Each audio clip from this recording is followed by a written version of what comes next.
بسم اللہ الرحمن الرحیم۔ السلام علیکم ناظرین، کیسے ہیں آپ؟ امید ہے آپ سب خیریت سے ہوں گے۔ اگر آج آپ لوگوں نے درود پاک نہیں پڑھا تو برائے مہربانی درود پاک پڑھ لیجئے۔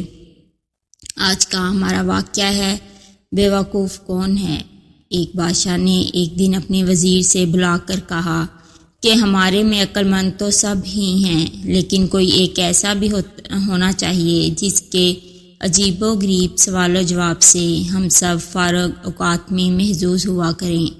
وزیر نے بادشاہ سلامت کی حکم کی تعمیل کرتے ہوئے ایک بے وقوف محل میں تعینات کیا اور باقاعدہ اس کی تاج پوشی کی گئی، اور وہ بے وقوف سبھی درباریوں اور بادشاہ سلامت کا دل خوش کیے رکھتا تھا۔ خیر وقت گزرتا گیا اور ایک دن بادشاہ سخت بیمار ہو گیا۔ جب طبیبوں اور حکیموں نے جواب دے دیا تو بادشاہ نے اپنے آخری وقت کی تکلیف اور پریشانی دور کرنے کے لیے بے وقوف کو طلب کیا اور اس سے کہا کہ آج تم سوال کرو اور ہم جواب دیں گے۔ بے وقوف نے پہلا سوال کیا، جناب بادشاہ، آپ اپنی موت کے بعد کہاں تشریف لے جائیں گے؟ بادشاہ سلامت نے جواب دیا، اپنے مالک کے پاس۔ بے وقوف نے دوسرا سوال پوچھا، جناب بادشاہ سلامت، وہاں آپ کتنے روز قیام فرمائیں گے؟ بادشاہ سلامت مسکرائے اور کہتے، ہمیشہ ہمیشہ کے لیے۔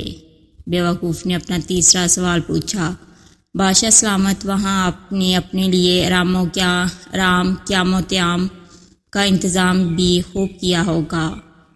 بادشاہ سلامت ایک دم سنجیدہ ہو گیا اور جواب دیا کہ نہیں، میں نے تو کوئی بندوبست نہیں کیا۔ بے وقوف نے اپنے سر سے بے وقوفی کا تاج اتارا اور بادشاہ سلامت کے سر پر رکھتے ہوئے بولا، پھر مجھ سے زیادہ اس تاج کے حقدار آپ ہیں۔ جہاں ہمیشہ نہیں رہنا تھا وہاں اتنی بڑی سلطنت بنا لی، اور جہاں ہمیشہ رہنا تھا وہاں کے لیے کچھ انتظام نہیں کیا۔ اگر آپ کو میری یہ ویڈیو پسند آئے تو اسے لائک اور شیئر کریں، میرے چینل کو سبسکرائب کریں اور کمنٹ سیکشن میں اپنی رائے کا اظہار لازمی کریں۔ شکریہ۔